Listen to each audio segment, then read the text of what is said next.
Best Fleets is a competition that is really helping to reshape the trucking industry. But what is it and how is it impacting you? On this episode, we find out what you need to know and look for in the trucking company. Hello, I'm Andrew Winkler, and this is Driven Too Far, the truth about trucking, a podcast that helps over-the-road truck drivers balance career and family. Welcome back to Driven Too Far, the truth about trucking. In this episode, we're going to talk about the best fleets to drive for. Have you ever wondered what the best trucking companies have in common? Well, today we're going to jump in and we're going to talk about what is the best fleets to drive for contest, why it's important, why you should care, and what impact it's had in our overall industry. The Best Fleets to Drive For contest started back in 2008, and it's run by a group out of Canada called Carrier's Edge. What they're really trying to get down to is they wanted to know who are the best carriers out there from a driver's perspective. So that's not interested in the company side of things, but they want to say, if I'm a driver and I want to figure out what are the best carriers, who's got the best packages and the best offerings out there, how do I find that out? So they started this contest back in 2008. In order to get into the Best Fleets to Drive For contest, the first thing that has to happen is you have to be nominated by a current driver within your fleet. The second thing that happens is if you want to participate in the competition, they'll send you a questionnaire. And I'm telling you, the questionnaire is lengthy. The first year I dove into it was 2012 was the first year I participated, and it was over 100 questions long. But it was all in there. It was asking about your operational strategy, your maintenance strategy, safety. It talked a lot about work-life balance for the drivers. It talked about benefits, pay, all those things. So it just covers a variety of things that would all be important to the driver.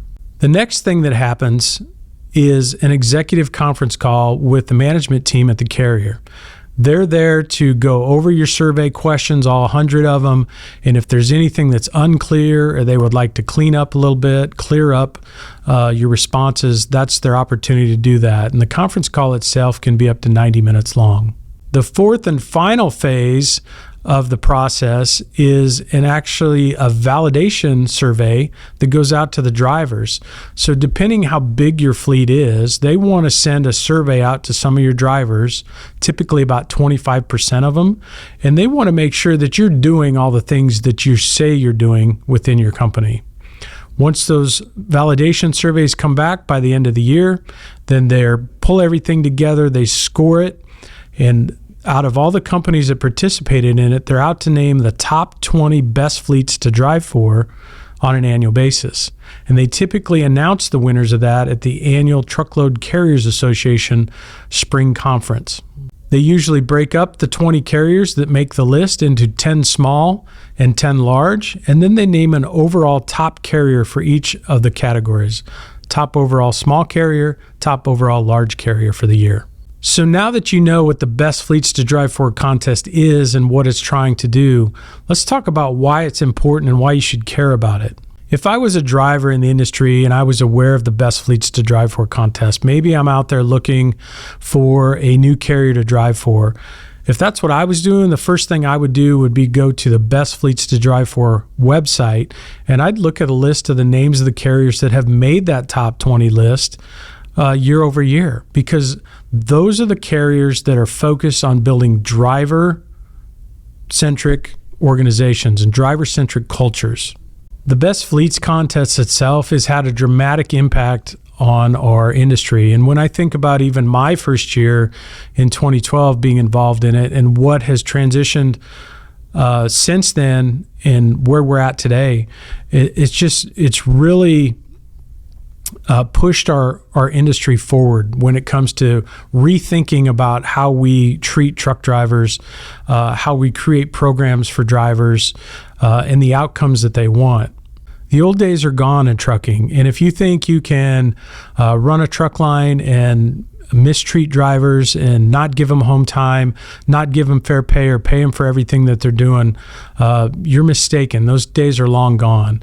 It's these drivers or these carriers that are blazing the trail into the new space in trucking of where things are going. And they're focused on the value of today's driver. So you might be curious of what kind of impact the contest has had in our industry over the years. But one thing that's interesting is 10 years ago, 15 years ago, driver detention, that whole concept was kind of new. And what's been great about the Best Fleets process is that what once was cutting edge stuff back in the late 2000s is now standard operating procedure for so many truck lines. So this is the contest that's pushed us forward. If you want to be on the cutting edge and you want to run one of the best trucking companies out there that's focused on drivers, this is what you do. You dive in and you get involved in this contest because it pushes you to be better.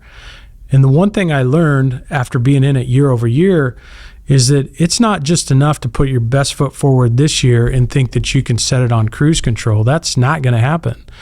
What you're going to learn is that once you have a taste of being on that list, that top 20, you don't want to lose it. That's pretty prestigious stuff. You've just been named one of the best carriers in North America by drivers that work for you.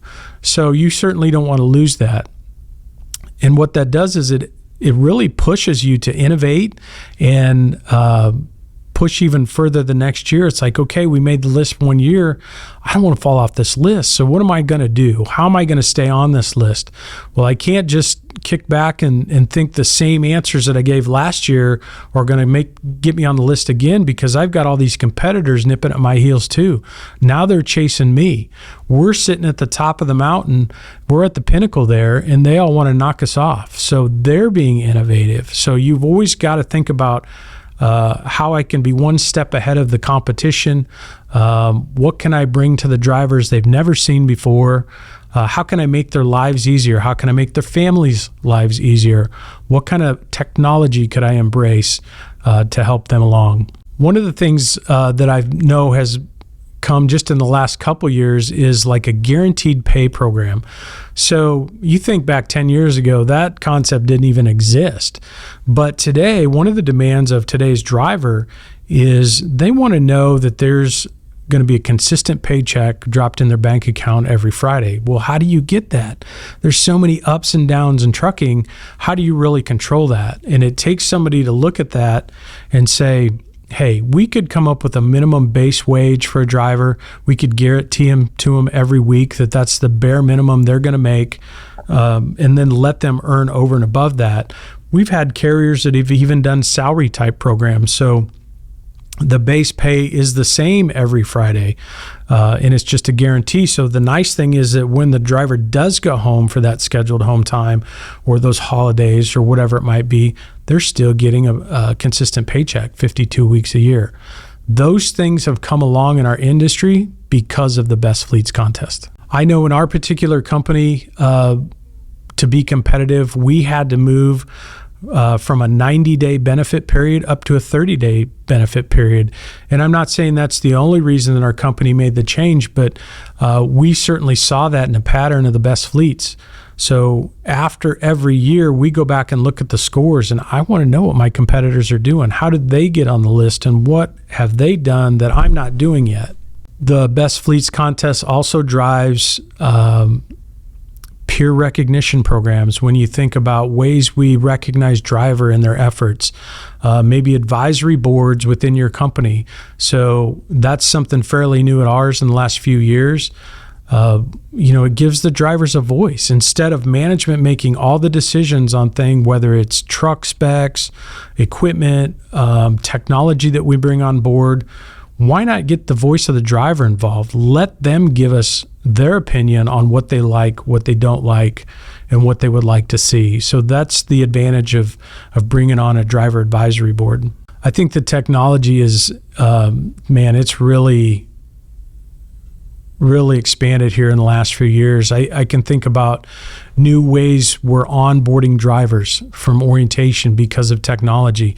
We're starting a process where as soon as somebody accepts a position, they're not scheduled to be in orientation for 2 weeks, but there's no reason with today's technology that we can't start that onboarding process before they physically show up. So it may be things like filling out paperwork electronically. It may be things like watching some of those dreadful safety videos before they ever step foot in the office. And if we can knock those things out of the way before the driver gets to orientation, that really shortens the orientation period and helps us get them behind the wheel of the truck faster, quicker, and start to earn that money. Driver mobile applications and the things you can do with them now, it just almost seems limitless. It's amazing. I certainly see a trend where most of these carriers have their own mobile app where the driver is now probably receiving his dispatch information. Maybe they can see their pay settlements within the app. They can schedule maintenance. They can schedule home time within the driver app. So it's about giving the driver a tool where they can manage their day-to-day in one place and make it really simple. As I mentioned before, detention is probably one thing that's come a long ways and was a big reason. Best Fleets had a lot to do with that and the push for that. The other thing that I've seen come along that I thought was a pretty innovative idea was a customer scorecard. So, as a carrier, we're always big on giving our drivers feedback on their performance, whether it be safety and productivity and those things. But one of the things that come up when you talk to drivers about their experience at a certain customer, you hear the horror stories, right? The driver had a bad experience where they won't let the driver in to use the facilities, or maybe they didn't have overnight parking, or somebody was just outright rude on a loading dock and didn't treat that driver with respect. One of the cool things we've seen through the Best Fleets process is the development of a customer scorecard. So at the end of the load, when the driver punches in his empty call, it asks the driver, hey, rate this shipper or rate this customer. How was your experience with them on a scale of 1 to 5 stars or something like that? But if they've had a poor experience, they can also put that in there. And maybe it's a one-time deal, and that's the only time that particular customer has had an issue with the driver. But what if it's an overall pattern? What if we're sending our drivers into hostile workplaces and what we're learning is that now all of a sudden that we have this feedback system from our drivers to give us real-time feedback, we can push that onto sales and go, I think we have an issue here.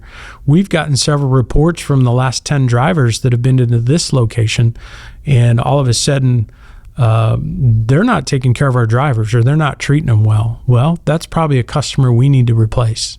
So that's just some of the innovative things that the Best Fleets has done and pushed forward with in our industry. I think it's had an amazing impact on the industry. And if you've not heard of it or haven't been involved in it, or maybe your carrier, maybe you don't know if your carrier's been involved with it, but go to bestfleetstodrivefor.com and there'll be a listing of all the carriers that have gone through the process on there. You can check it out. And if your carrier hasn't, then maybe that's a future nomination next year you'd be willing to do for your carrier. Because how you win in this, it's not whether you get on stage at the end of the year with those 20 things. For me, it's been about the improvement process for the 10 plus years I've been involved in it. Because like I said, every year you're aiming to improve your group. You want to compete. You want to be named one of the best in the industries, and you want drivers to recognize your name because of who you are and how you treat your drivers and the programs you build for your drivers. So that's the value of the Best Fleets competition. Thanks for joining me here today for Driven Too Far. Subscribe now so you don't miss any of the trucking industry secrets that you need to know as a driver.